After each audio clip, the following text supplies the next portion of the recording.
I'm Sarah Ruffi. I am the Woman Warrior Lawyer, and today I have Cemetery Gary joining me. So Gary, if you could briefly introduce yourself and tell us where you're from. Sure. I'm Gary Boyle. So I work over at Restlawn Memorial Park, the cemetery in town. We can go way back. I grew up in Anigo. That's where I was born. So about an hour from here. Spent some time in Rhinelander for a while there with college and some life years, and then lived up by Ashland and been in Wausau about 2.5 years now. And your nickname would imply Cemetery Gary. What do you do at Restlawn Memorial Park? So I am a family service counselor. I sit down with families that, maybe have recently lost a loved one. We're making plans for the service, for the funeral. That's one aspect of it. The other side is I'm basically working sales, trying to, help folks pre-plan, make arrangements, get their affairs in order, get the ducks in a row. Yeah, no pun intended, huh? Exactly. So by selling cemetery plots and cremation space. Yep. In your wildest dreams, did you ever think that you would be selling spots at a cemetery? I don't even think it would ever be in a dream even. It's nothing I ever considered. It actually, we had moved to Wausau for a different position and wasn't working out, and so I kind of kept an ear out, and I saw something posted, applied for it, and actually was a family friend of my mom that does pre-planning for a funeral home in Anigo, and I've known she did that for decades. So I'd reached out to her and had a good talk, and she's the one that said I should take a shot at it and see what it's like. So even filling out the application, did you even conceive that this is something I really would like to do? It was unique. Yeah, I didn't really. I'm still learning things every day, and I've been there 2.5 years about. I really didn't even have enough to go on to have a really good idea of what this position was. So by just interviews and questions and kind of taking a chance. So what caught your attention, or what prompted you to even go down that road? I would say it goes back to even how I've always been. I love helping people. My parents raised me. We've always been members of clubs, service clubs, things like that, always helping the community through church or through community events. I've always been like that. And when that's the one thing that friend of my mom's had said was, this is something where you really sit down with family and their most hurting days, or ahead of time, in the days when they're still happily planning together things, but unique times of their life. And you need to be able to connect with them to help make decisions that are difficult, bring up hard discussions. It can still do right for the company who you're working for, but also do right for the family. And it's just a constant thing you're always running in your mind. And for me, it's just exhilarating is the only thing I can think of. I love it. I just really enjoy it. And the sitting down with families and learning their history and learning their story and then helping them turn that all into whatever we need to take care of that day is what kind of makes it all worth it. So do you believe that you're living your purpose? Yeah, I don't know. There is something that I honestly could never picture doing any other job, any normal job, call it. This is something that's just so unique and so fitting. It's I can see myself doing this, the rest of my life. So what percentage, knowing that there are people that come in and pre-plan, and then there are people that come in because they've lost a loved one. Mm-hmm. Do you have a rough breakdown between the two groups? I would say when we meet with folks, it's in someone's past, 90% of the time they've already had plans. They maybe at least had maybe some of the plans done where they had space or they had family members that owned space that they always knew they were going to use. Not too often, maybe a couple of times a month, it's a scenario where someone passes unexpectedly. Maybe they always planned to go to Restlawn, but they didn't do anything, set it up. So when we're meeting with them, then at that time we're going through a few more, process to get them all arranged, things like that. But it depends. Now, some of the different cultures we work with, a lot of Hmong population in Wausau, they do not believe in pre-planning at all. Spiritually, for them to see their name on a headstone, like a granite, tombstone, some might call it, that's not, in their... Inviting death? Exactly. It means they're all ready to go, so they could go at any time now versus, without it being there, it's more of a, freedom yet. So they always wait traditionally until someone passes to find space, pick out the memorial, all of that. It kind of sometimes ties into how old the person was, what they accomplished in their life, as to how big and grand they might make it. So it's a little different. So in that scenario, those folks we always meet in an at-need situation, we call it, and we're meeting someone's passed and they need space, memorial, all of the items. So it's unique. But yeah, most of the time I'm sitting down with folks that have quite a bit of the things planned already. So I would be willing to venture a guess that most people are reluctant to face their own mortality. I do estate planning as part of my practice, and people talk about, I gotta do it. But then when it comes to actually doing it, they have a really hard time with that. So it's building a relationship over time before they are comfortable making that leap or taking that decision. Have you experienced that as well? Oh, definitely.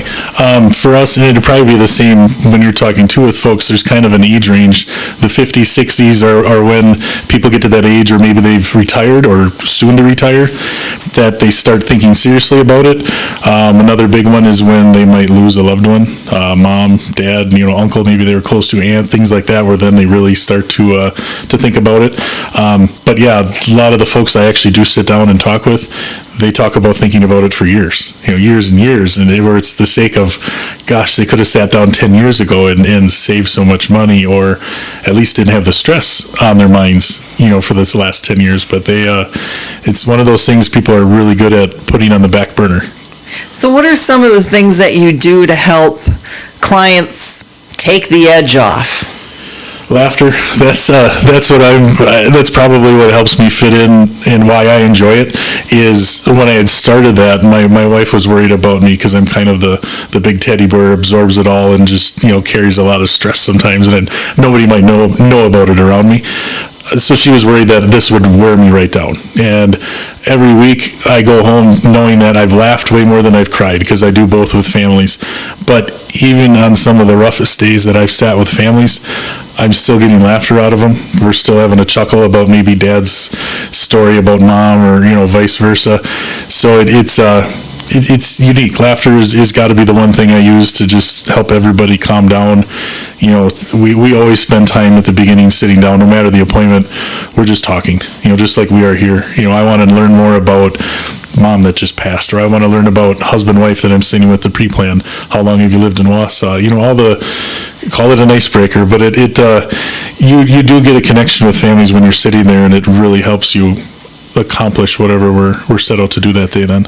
Do you find, because I do a lot of chatting with my clients as well, and do you find that when you really get to know them, you can get a better feel, even if they don't come right out and tell you what they want, but you can get a better feel for what would be a good fit for them, simply from the small talk of getting to know each other? Totally. Usually from the stories in the beginning of how many kids they have, or what do they do for fun, where have they lived, they'll throw out keywords that will pop back in my mind as we're talking about their arrangements. Whether it is they're more of a outdoorsy sort of like hiker person, meaning they'd rather be outside, or they make comments about the weather, don't like winters. Sometimes those folks make the inclination to go indoors for arrangements. It's a lot of it pulls true all the time. Whatever we talk about comes up again later in the conversation. And I know that you and we've chatted about these things as we've done our own Zoom calls for estate planning and cemetery sales. Yep. In my book, Be Happy in Both Worlds, I talk about systems. And I talk about systemizing things in forms.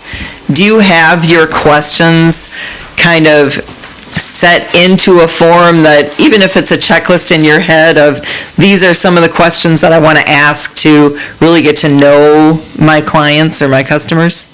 There is. I mean, I'm always all over the place, so we might end up spending 20 minutes talking about old snowmobiles or something because we found a similarity.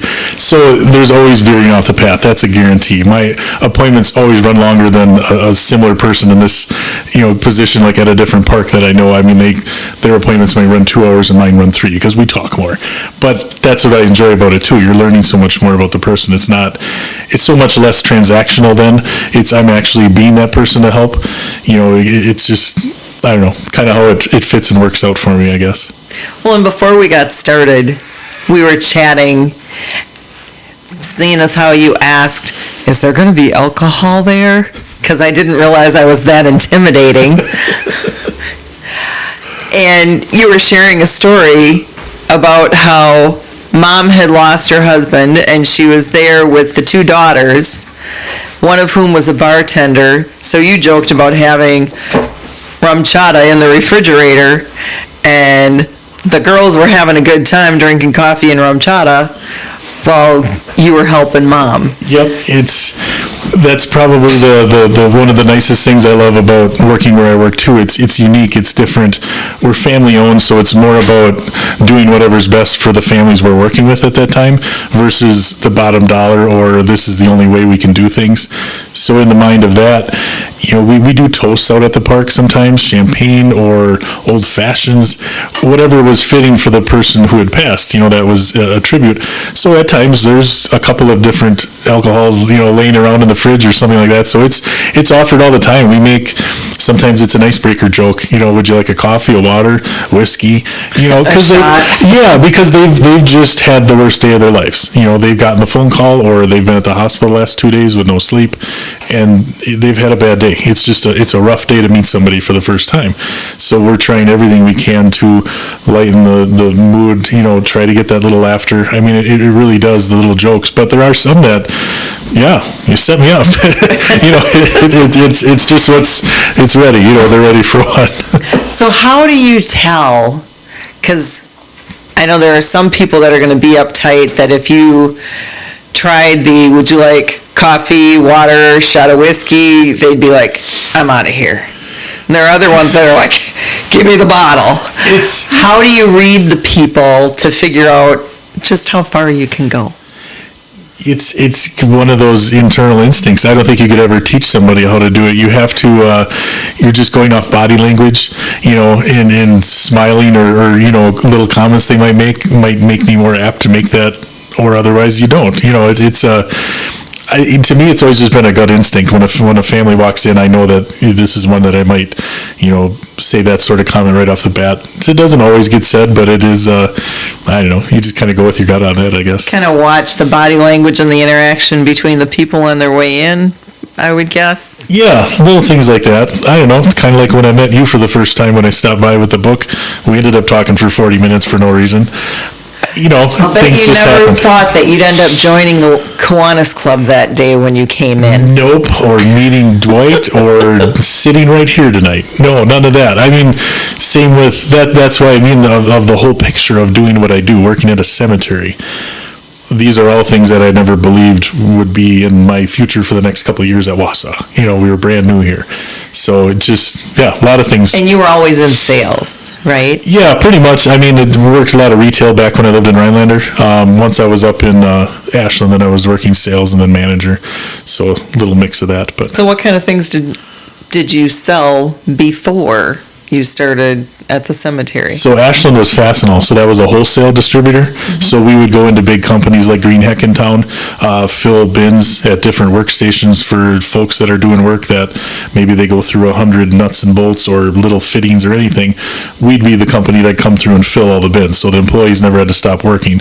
They could just keep doing what they needed to do. And so we did. It was a lot of delivery. It was kind of an order taker / delivery guy, but it was considered an outside sales position. But so that was a lot of running in that job for sure. And you talked about selling computers back in the day. It's true. I guess at the end of the day, I pretty much did sell wherever I was.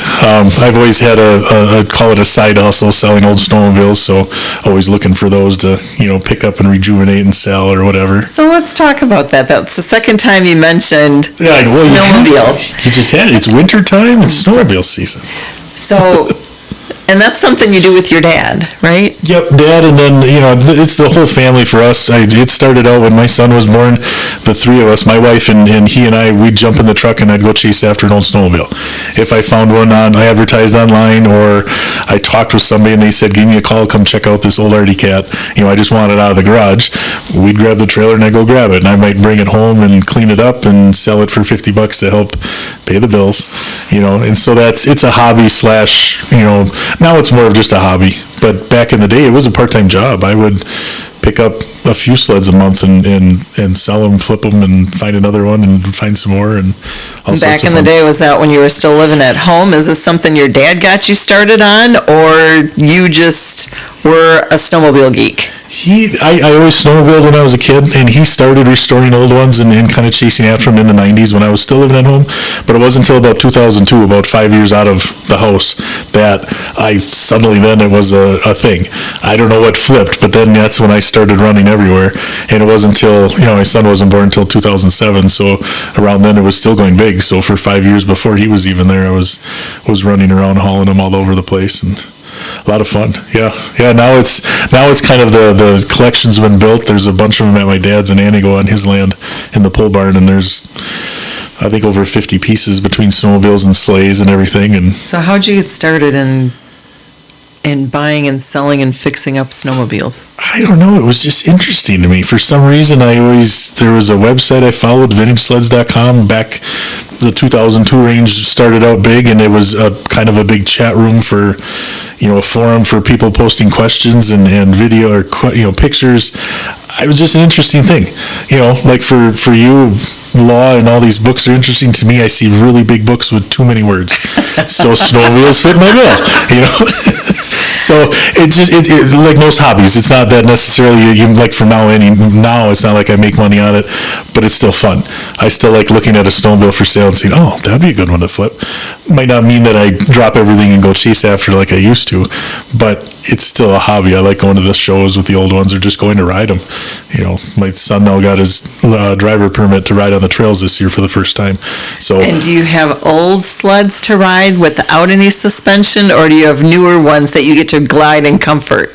The newest one my dad owns is a 2004, so that's still old by most aspects. The trail one that I would ride is a 99 that I picked up a couple years ago, but my thing is you can't pay full price for stuff. I mean, we got only a few $100s into this sled, but it's a nice one. I found a deal. I'm a deal shopper, so yeah, it's a mix. The trail rides are usually we try to ride something a little newer, but the old vintage shows and stuff, you'll take the old ones and go putz around in the fields, things like that. It's fun.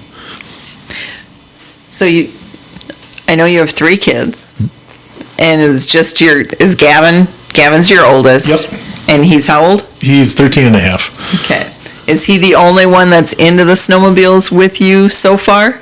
Pretty much. The next oldest is Addie, and she'll be 6 in February. She likes being outside, doesn't mind the cold, all that. This year, she's probably old enough now to actually, I'll get a good judge on it. I'll bring her to the land, where Dad has all the snowmobiles, we call the land.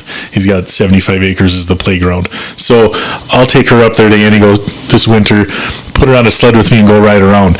And if she doesn't want to stop, then yeah, she's into it. She's been, like last year, she was almost too little yet to really do it a lot. I think last year we were running a lot more. We didn't get to snowmobile as much as we wanted to. And then he's too young to call. He's only 3, so. Yeah, he's too little. He's a wild card yet. So, does Gavin help you fix them up too, or he just likes the riding part? I know my kids like the riding part. Yep. He actually doesn't he loves taking stuff apart. He's always enjoyed Legos and, all these other different Connects, a bunch of different stuff. The Connects. Yeah, the building things. And so he actually was gifted, my father-in-law's John Deere snowmobile he had since the mid-'80s. And he gave that to Gavin because it had been parked for years. And so we took it all apart in the garage and ended up going to my dad's house, so his other grandpa, and they've worked on it this fall, and now it's running, and so he gets to put it on the snow this winter and actually ride it, knowing that, Assuming that we get snow. yeah, there's just enough to go that kind of test drive, but we need some more. So, yeah, so he does. He loves working on it. He's learning from me, learning from my dad. I'm by no means a garage mechanic, but I can putz enough just to make myself dangerous, I guess. But Hey, we all need hobbies to take our mind off of just life in general, yeah, right? Definitely. So what was a pivotal moment in your life that got you to where you are today? What pivotal moment? I know there are so many of them, right? There is. I mean, when you really think about it, honestly, the pivot for my life would probably be when we were up in Ashland and job was too much, and our third, Grayson, was born in October, and by the middle of winter, it was just a lot of things exploded, and it's like, this isn't working anymore. We realized we were happy when we first moved up there, in the middle of nowhere. That's what we wanted. Actually, I should say that's kind of what I wanted, to raise the family. And your wife got dragged along, Well, right? we were definitely done with Rhinelander, so we found somewhere to move that I found a job. But it was when we decided to move from there and figuring out where and what would be the best choice. And Wausau was Green Bay, Wausau, or Eau Claire. All three I liked, but the outside two were slingshotting right past our parents. We were still going to be 2 or 3 hours away, where Wausau at least was an hour to either one, 45 minutes to my parents' house. So I think when we made that decision, and then I found a job, and then we found a house, and it's like, wow, we're going. That was a pivotal, because we went from living 20 miles south of Ashland to literally in the middle of nowhere, just huge farm fields all around us, middle of nowhere to right in Riverview, in neighborhood. It was a big change to wake up one day and say, whoa, we're in Wausau now. We're in town now, honey. And to actually, because my parents still live in the same house they built in 77, and will live there forever. They've been in that same place. So for me to move my family around and to come here and actually have the feeling now that we're going to be here until the kids are out on their own. I don't feel we're moving again somewhere else. We're planted for a while. It's a nice feeling. And it's to know that I'm happy here. I'm confident right now. That's a comforting feeling compared to the rest of the life still going on. That feels good. So when you were in Ashland working for Fastenal, what was it that finally was your breaking point that I'm not doing this anymore? There was anything huge. It had been building for a while, because that was a job that was a highly physical. You pretty much ran all day long, and they worked a minimum of 50-hour weeks. We lived 25 minutes south of town, and so it had consistently gotten, it just wears down. You were never home, would be my guess. Never home, and when I was home, I was still checking emails nonstop, because some of my customers, had night shifts that the team leads would be emailing in orders or emailing questions, and I would just keep up with it. I couldn't turn it off. So I think maybe we lived closer to town, so there wasn't the long commute, and I could walk in the door and put my phone down, not look at it the rest of the night, that would have helped a lot. But, we have, at the time, it was a newborn baby, who we had just spent, 3 days up in Duluth for an emergency C-section in the middle of the night, so that was chaos for the end of October. We still have a 2-year-old baby that, soon to be 3. Busy. Yeah, life was at the peak of chaos. So if it was right now, it'd be different. Youngest is 3, he's a lot more on his own. Still busy, but not carrying him everywhere, no bottles, no diapers, things like that. So it's unique. I'm completely happy it went the way it did. It probably wasn't as smooth as it could have been or whatever, but it. Yeah, but don't you think that those trying times, while they might test you, test your relationship, test your family, those are what really force us to grow? Oh, totally. Yeah, I look back at Ashland days and I realize how much I've grown. Just grew up. I mean, I'm, like I said, the big teddy bear. I'm also the big kid. I mean, I might be the tallest. Really? I never would have guessed that one. Not at all. You hide it so well. Yeah, that's the. But as we've gone through each of these, like we were talking about how many pivotal moments you have. When I look back at them, it's like every time I've kind of learned Oh, all right. That's a learning point there. Let's mark that down. So I don't even know. I mean, it's fun to think ahead another 5 years or 10 years. What do I learn right now that I think I do have a good handle on? That the next phase is like, wow, all right. So that's when I figured that out. So it's life. So what were your big lessons in Ashland, living in the middle of nowhere, being devoted to your job, and sacrificing your family really ended up suffering? From what I'm hearing, it was the family element that ultimately was the deciding factor in, I need to do something different. Yeah, it totally, the whole reason we love that, we had looked at Marquette to move up to, but wasn't finding any jobs that could support living up there.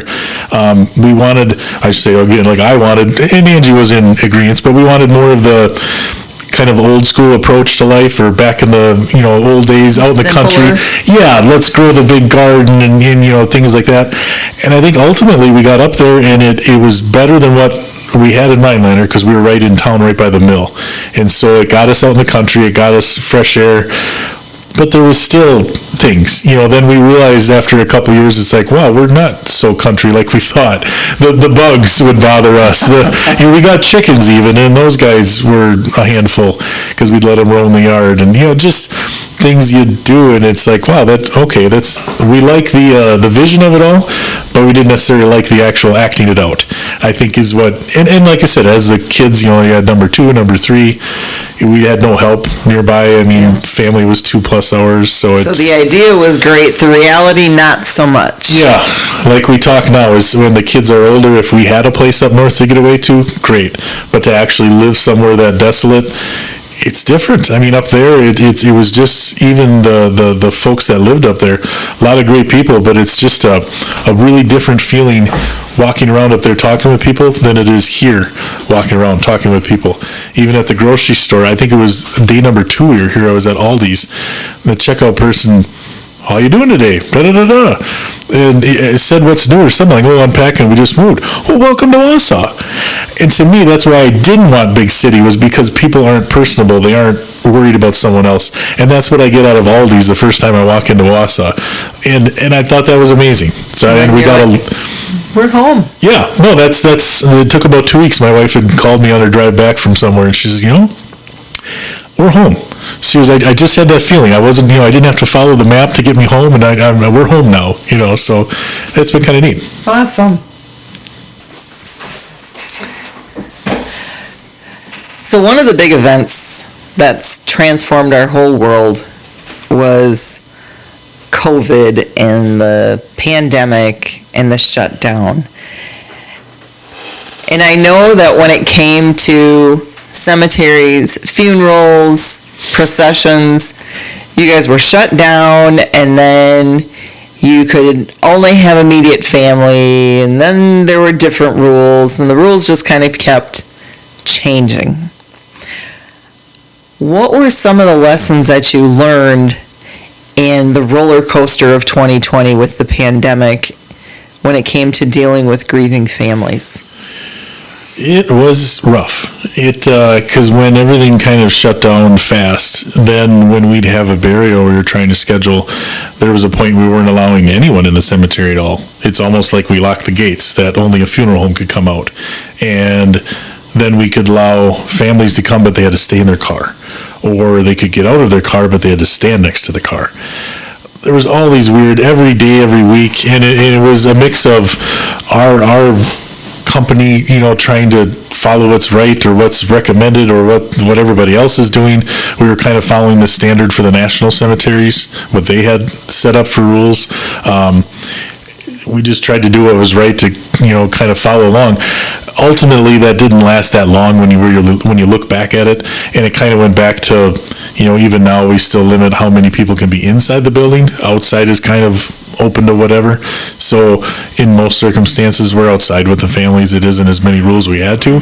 But back then, I realized how tough it was to tell somebody who, like we talked to, is in the worst day of their life, oh, sorry, we can't have, all 30 of your family show up. And it's sad now because it's become such a standard, everybody just knows it, that they're not even trying to plan anything. They're not even trying to figure out a way to pull off a proper tribute to this loved one. They're cutting things, they're cutting corners, they're making it short. They're not doing everything that they would have if things were normal. And so I worry about it because I think going forward, that's going to stick. Like, people aren't going to want to relax and go back to large groups gathering, especially in these scenarios where usually it's older families, older folks that are more worried about their health, things like that.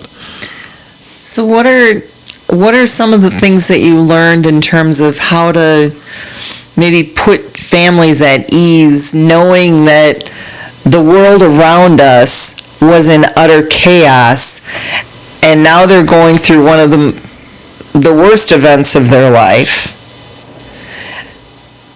and you're supposed to find peace for them or help them find peace? Were there any tips that you picked up along the way of how to help them find peace in the chaos? A little bit, and like how we talked about, the icebreaker or discussion gives us things to use later in an appointment, like when we're pre-planning. Even in an appointment when they've lost someone, I'm still kind of doing that same talk.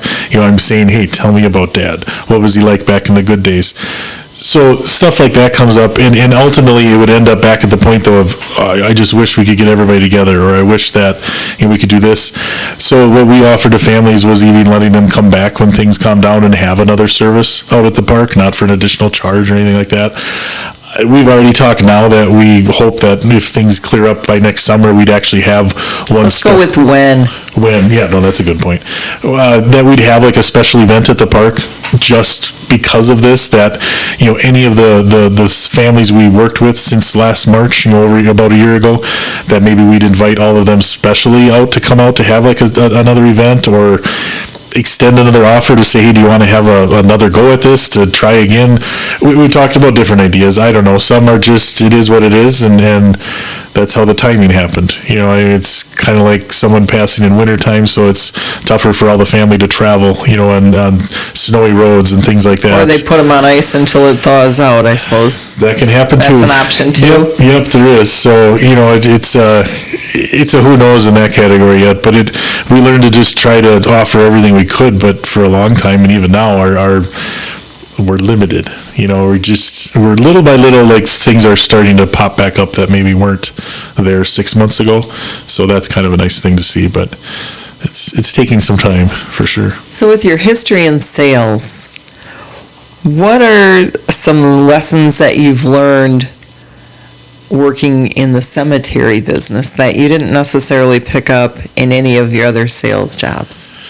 I've learned more about sales in the last 2 years here than I have at any of my other sales jobs, because the other ones are almost, like I mentioned, Fastenal was kind of the delivery driver.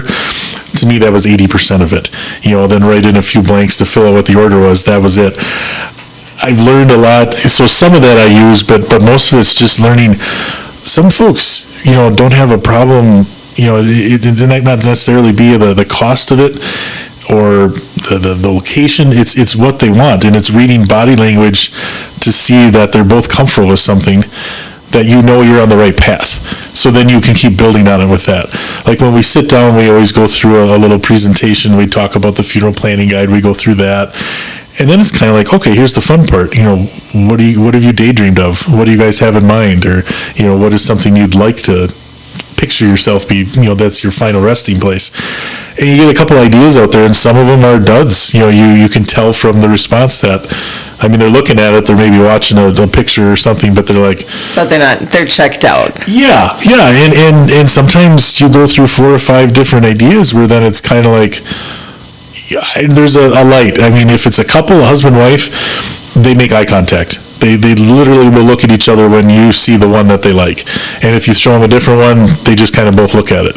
It's weird little body language things I've seen. So have you honed your skills on picking up on those little looks and that body language to know I'm on the right track, or I got it? Yep, totally. You have to. Otherwise, you're really not doing them any help either, because you're just kind of throwing out more ideas, and asking questions. That's probably the biggest thing I've ever learned was making sure.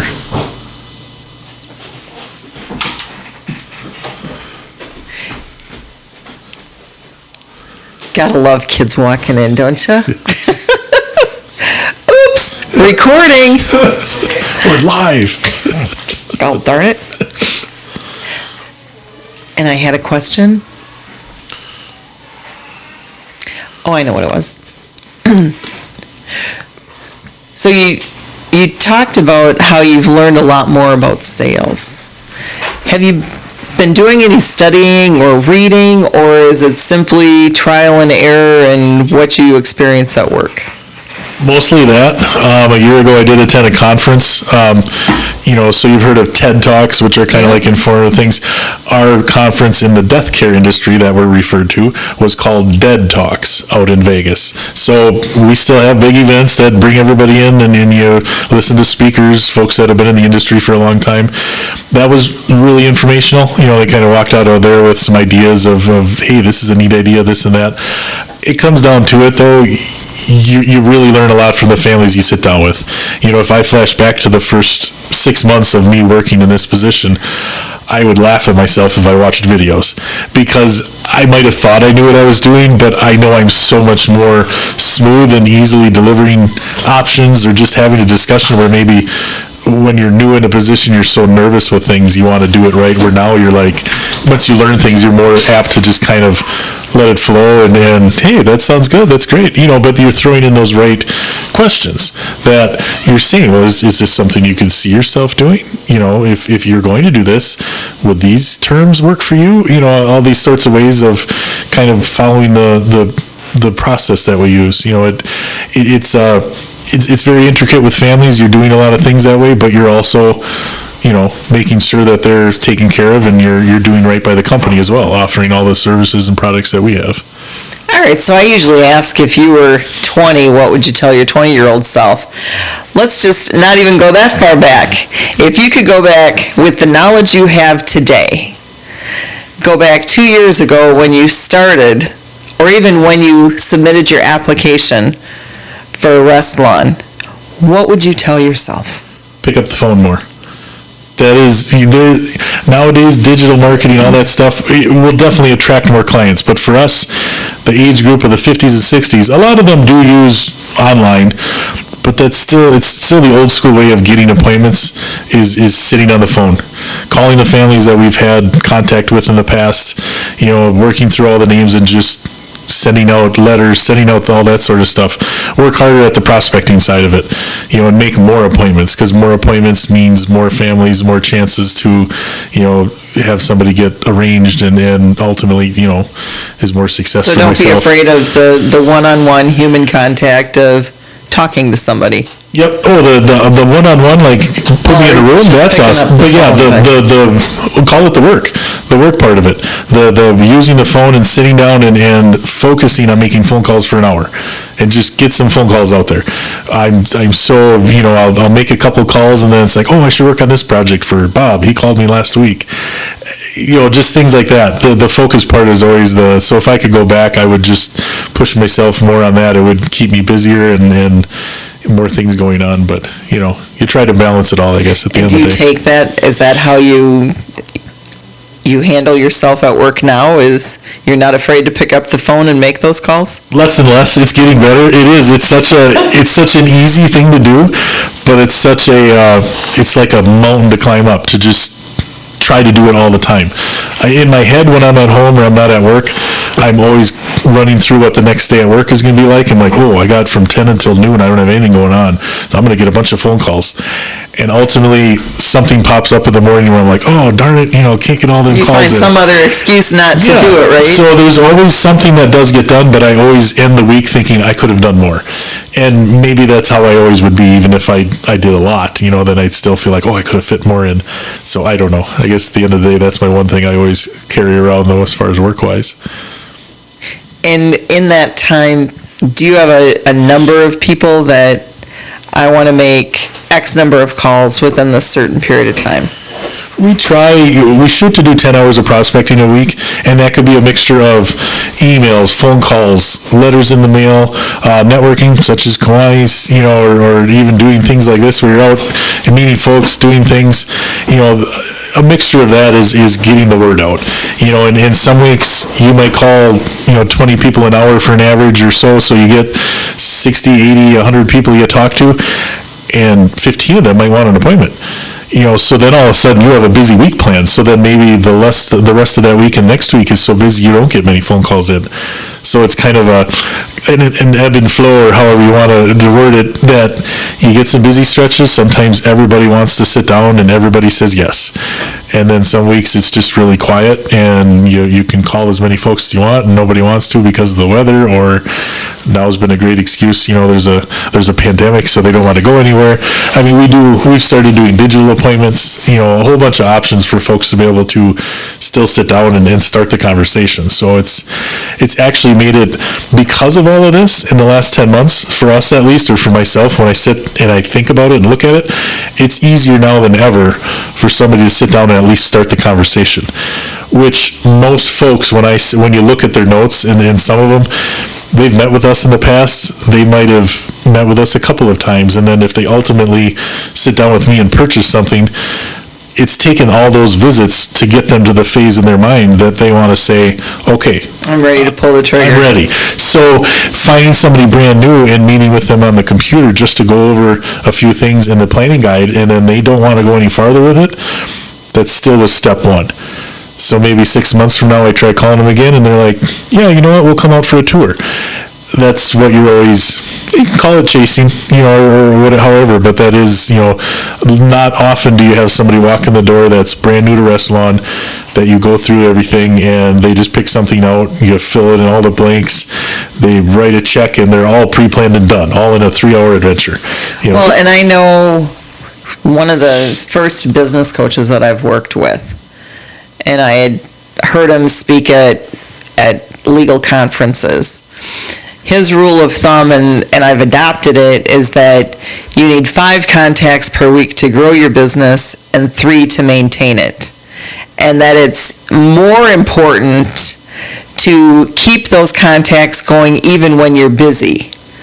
Because if you let them go and let them slide because I'm so busy, you'll notice that your phone doesn't quite ring as much.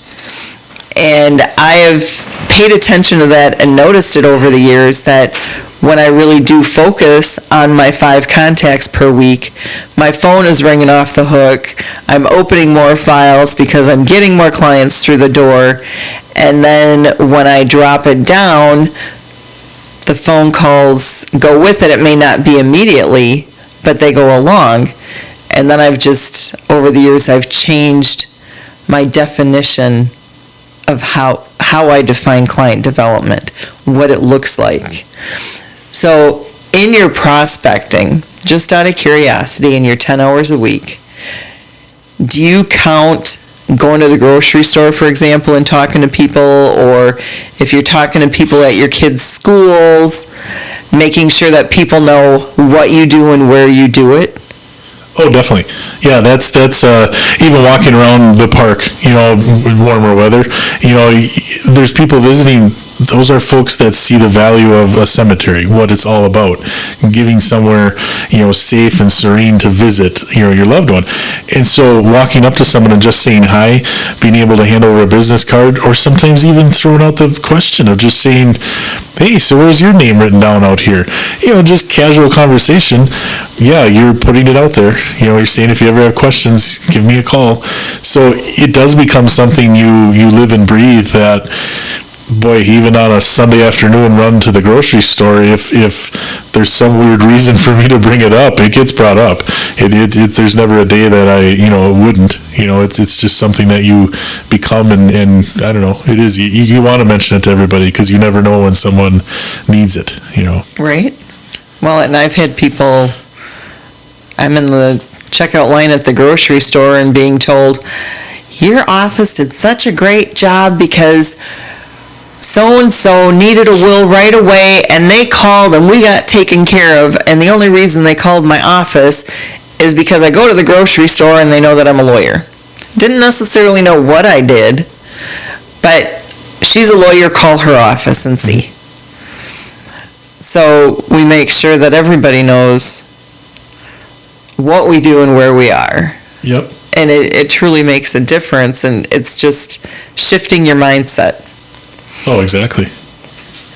So what is, knowing that you deal with difficult situations on a regular basis, what's one difficult situation from your life that actually turned out to be a blessing in disguise? Oh, boy, getting into the good question. Bless you. The good questions now. You save those towards the end. Yeah. The difficult situation. The ones that are really going to make you think. Yeah. Getting me sweaty now. Boy, the difficult. You know what? Honestly, it's probably when we've moved, when we started out I could say difficult situation would have been, I was married once before, and so that was, moving away from that and meeting Angie now was one of those things that I guess I didn't realize how difficult of a situation I was in, knowing that there was a whole other page of life to start. That was probably a big change there that was nice to know. Otherwise, every time we've moved was always like it's a big shift of life, difficult. Unknown. Yeah, and so you were excited to make a change, but yet you were leaving your comfort zone. Kind of the same thing with the marriage thing there. Well, growth does lie outside your comfort zone. Yeah, and goes even with the telephone thing. That's outside the comfort zone. Somebody that's on the phone all day long could walk into this job and set up a bunch of appointments because they have no problem being on the phone, but then you still have to be good sitting down with somebody. They might not be great face-to-face. So face-to-face, that's where I thrive. That's that whole big teddy bear thing. Yes, totally.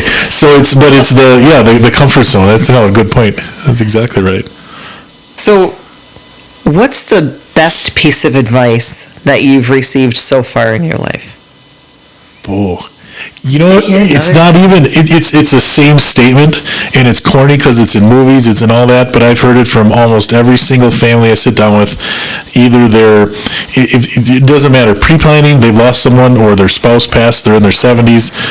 They all look at me and they say, just appreciate what you got now. Don't let time go by. Spend time with the kids. All of those sort of corny movie quotes, I hear those in life almost every day at work. People will pass on that info. Anybody that's older than me, they're 60s, 70s, 80s, who knows what. It's almost like they want to let everyone know that's younger than them that, hey, because maybe we start talking about kids, or, like I said, we talk about a little history of who it was that passed, and they'll go through all this and that, and maybe I'll share a little common thing, and that's probably the most. I hear that a lot. It's just, I don't know, it always sticks out to me. Well, I suppose it goes along with the old adage that yesterday is the past, tomorrow is the future, and today is the present, because every day is a gift. Yep. Yeah, no, that's been told a couple times too about today, or we're not guaranteed tomorrow. That term. None of us are. No, and so it's a time people reflect. I mean, like I said, they've been up all night. They've been through who knows what in the last couple of weeks or days, months, and when they're in that one point, sitting in the chair, is when kind of like the philosophy side comes out, and they have a lot of wisdom, which I love. A lot of stories I bring home to Angie, and we sit and talk about things like. So here's the philosophy side. How do you define success? I think if a person is happy, you're successful. Money in the bank is just money in the bank. Bills are always going to be there if you move. We're eating, we're moving creatures, so there's going to be a cost to life. If you can go home at night smiling from your job, and you whatever the scenario, you have kids at home, you don't, you have a spouse, you don't, if you're happy, you're successful. I don't know. I guess that'd be mine. It's amazing how many people tell me that. Yeah. Teeny boppers? Usually not so much. Well, they're usually just looking for jobs with higher pay, I would assume. That'd be the common thread. Oh. And final question. What's one thing that if you could just snap your fingers and make it happen that you would change about today's society? Oh, yeah, respect. That's my old man thing I'll be saying to everybody when I'm on my front porch drinking coffee someday. Is no kid, Rodney Dangerfield, no respect. Got no respect. Got no respect. I've said that for years. I don't think enough humans in the world respect each other. There's just no common, everybody's angry right now, and it just seems like that's only going to get worse. Do you think people respect themselves? No, I think that's where it starts.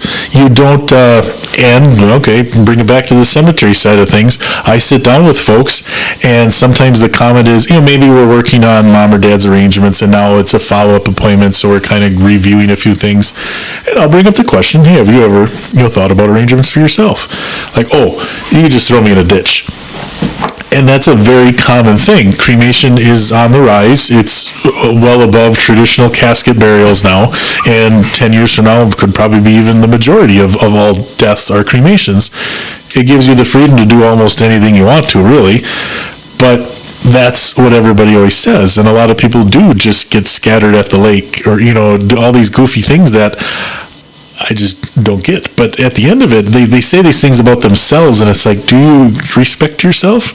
Do you have any sort of feeling that, you've lived a life, you've maybe had kids, you've had jobs, you've met coworkers, you know people, you've changed lives, whether you knew it or not, and now you just want to throw yourself out, not put your name down somewhere and actually have a peaceful resting space, whether it's with me at Restlawn or another cemetery anywhere in the world, give yourself a little respect that way. I think that is so, so true.